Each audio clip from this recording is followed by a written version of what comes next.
The first rule of standard form categorical syllogisms is this. The middle term must be distributed at least once. Remember that our standard form categorical syllogisms have three terms that appear 2 times each. We have a minor term, a major term, and a middle term. The middle term is the term that appears in both of the premise statements, but not in the conclusion statement. Now, we're going to recall that every single A statement distributes its subject term, and every single E statement distributes both its subject and its predicate term, and every single I statement distributes nothing, and every single O statement distributes the predicate term. Now we're going to use this knowledge of distribution to evaluate arguments to see if they adhere to rule number 1. And the way we're going to do this is very particular, okay? So we're going to start by reading the argument, and as we're reading through the argument, we're going to identify which terms in the argument are distributed.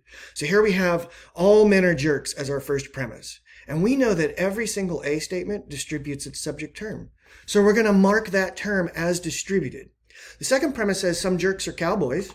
That's an I statement, and those distribute nothing. And the conclusion is some cowboys are men, and that's also an I statement, and it distributes nothing. Okay?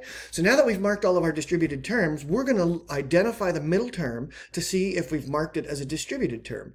And in this argument, the term that appears in both premises but not the conclusion is the term jerks.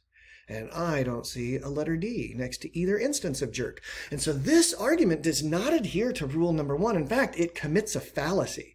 And the fallacy is called undistributed middle. So we would say this argument is invalid because of an undistributed middle. Now take a look at this argument. We're going to read through the argument, and again, we're going to get in this habit of marking a small letter D next to all of our distributed terms. The first premise says, no women are cats. And we recognize that's an E statement, and those distribute both the subject and the predicate terms. The next premise says some cats are furry creatures. That's an I statement. It distributes nothing, so we don't mark anything. And then the conclusion statement says some furry creatures are not women. And that's an O statement, and it distributes its predicate term. Whoops. Now, we're going to look at this argument, identify the middle term. Now that we've got all our distributed terms marked, we see here that the term that appears in both premises and not the conclusion is cats, and looky there. Cats is distributed in that first premise. So this argument adheres to rule number 1, and as long as it doesn't violate the next 4 rules, we know that this argument would be valid. But the one thing we do know about it is it doesn't violate rule number 1. It adheres to rule number 1. All right, finally, let's take a look at this. We've got an argument, all X are Y, all Z are Y, all Z are X. We've got a bunch of A statements here. A statements distribute their subject terms. So we've marked all of our distributed terms here. Now we go in to identify where the middle term is. The middle term is the term Y. It appears in both premises, but not the conclusion.